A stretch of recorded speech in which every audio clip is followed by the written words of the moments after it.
Last week, Rick Green of Patriot Academy and Convention of States President Mark Meckler hit the road on their Wild West tour, drawing crowds in South Dakota, Montana, and Wyoming. You can see Mark next on May 15th in North Carolina for their rally in Raleigh. On Sunday, Mark appeared on Cheryl Atkinson's Full Measure show and was interviewed about Convention of States.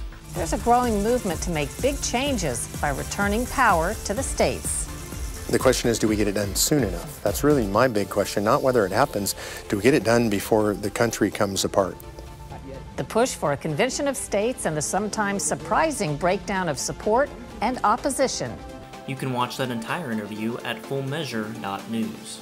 Real Clear Politics posted a strange article on the homepage of its website about Convention of State, in which it purported to measure the supposed risk of conventions proposed by various Article 5 efforts. The author, Robert Prainer, is professor of mathematics, appears to have written nothing else for the site, nor anything scholarly about the Constitution, but that didn't stop him from claiming on one hand that the COS resolution is too broad, while on the other hand saying that Congress would ignore some of its amendments. He based all this on 0 court cases and no historic precedent, just spitballing, I guess. If you're gonna make these kind of baseless claims, Professor, might I suggest that you show your work?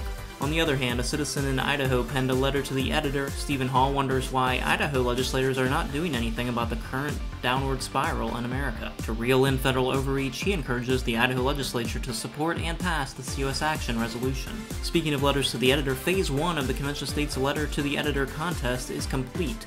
The winning submissions were penned by Dallas Zimmerman, Garrett Ringler, and Andrew Schooks. This campaign promotes a powerful way to spread the word about the constitutional solution in your local newspaper. Stay tuned for an announcement about Phase 2 of this competition coming soon. Rosie the Riveter symbolized American women who manufactured war materials in factories and shipyards across the U.S. during World War II. She was an example of somebody who just did whatever it took to make things happen. For the Convention of States movement, texting is integral to our success.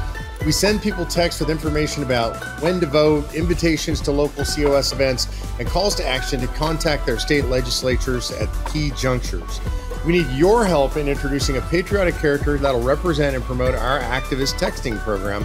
In the first phase of this project, you submitted a slew of creative names for our character. Some of these names included Esther the Texter, named after Esther Reed, who established a relief society for the Continental Army, Liberty Bell, and Thomas the Texter. Now we'd like you to help us out with the next important step, the character's image. Once the votes are tallied, we will announce the name and image of our texting character in June. Go to conventionofstates.com/texter to make your vote.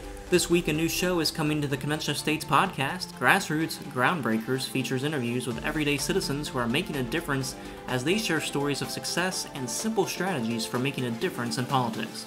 If you're ready to take your activism to the next level, check out the inaugural episode, which debuts on May 17th, and will be available at conventionofstates.com/groundbreakers. Finally, check out these snapshots from COS events going on around the country, including Wyoming, Florida, Tennessee, North Carolina, Louisiana, New Jersey, Michigan, and South Dakota.